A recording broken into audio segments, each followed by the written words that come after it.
In the past, the best way to track a bird was to attach a band to its leg and then hope its travels would be reported by people who saw the band. But now with satellite GPS technology, a bird can be tracked 24/7, and that technology is being applied to a very famous Decorah eagle.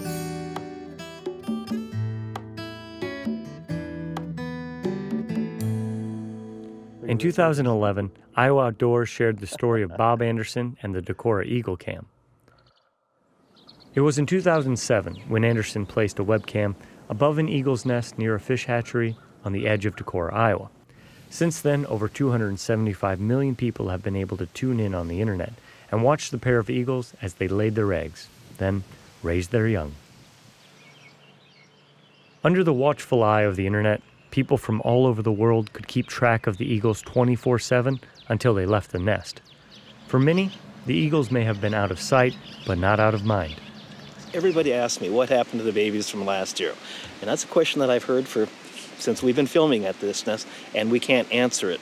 So by putting a satellite transmitter on one of the babies, we'll be able to follow it for years and years and years, get GPS coordinates, and we'll learn. We'll find out. To achieve his goal, Anderson on July 11th of 2011 trapped one of the eagles that had hatched that year. Once the bird was captured, he and Brett Mandernack of Wisconsin's Eagle Valley Natural Preserve fitted the female eagle with a solar-powered GPS transmitter capable of tracking the eagle anywhere in the world. We're going to monitor a local indigenous bird from a population because the parents don't migrate. They stay here year-round. But do the babies migrate? We don't know. We're going to find out. We're going to answer that question. We're actually going to learn a little bit of science here, and we're real excited about that.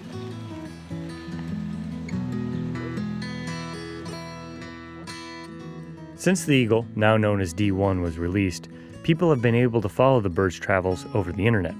In March of 2012, D1 began a trek north that took her out of Iowa and all the way to Polar Bear Provincial Park in northern Canada, some 1,000 miles away. Well, we do know that a lot of young eagles tend to go north, and that's just a general trend. And this last summer, when she went to northern Wisconsin and northern Minnesota, nobody was surprised. But for her to set off for the Arctic and cover it in just a few days and be 1,000 miles, she's closer to the North Pole than she is Iowa right now. So, I mean, that's just amazing. A lot of people are really surprised. Who would have guessed that an Iowa eagle would be up in the Arctic? In September, D1 turned around and began traveling south, and in November was just north of Elkader, Iowa. It was an opportunity for Anderson to track her down and get a visual sighting. Driving with an Omni antenna mounted to the roof of his car, Anderson got readings every minute, which let him know if he was getting closer to the eagle. The higher the number, the closer he was getting. 229. I'm thinking, yeah, we're within, we're real close to it right now. I should switch the attenuator, you know. To get a better idea of the direction he needed to travel, however, Anderson needed to use a handheld antenna. Every stop took more than 4 minutes, as he checked 4 compass points to determine which direction he needed to go. After several miles of driving and several stops, visual confirmation was made, with the transmitter visible on D1's back. It's an exciting day. It's always nice when you get a signal, and it makes it even better when you finally get the track down the bird and confirm that you see the transmitter on the bird's back.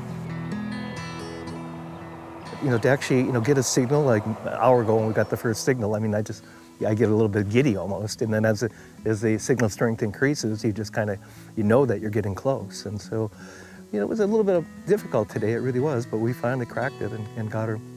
It's incredible, it really is. This summer, Anderson fitted one of this year's Decorah eagles, a male, with another transmitter. It's possible to keep track of both birds by visiting the Raptor Resource Project's website at raptorresource.org. In other news from Decorah, the adult eagles have begun building a new nest. It's about 300 feet from their old nest. It's pretty common. About 43% of all bald eagle pairs build auxiliary nests, sometimes 3.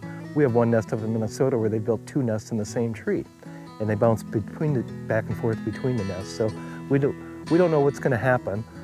Sometimes they build an auxiliary nest and never use it. So we'll just have to cross our fingers. But if they do use the Decorah nest this next spring or this next winter for egg laying, we won't be able to have a Decorah eagle cam. And it's burning holes in my stomach, but there's nothing I can do. There's just nothing I can do about it.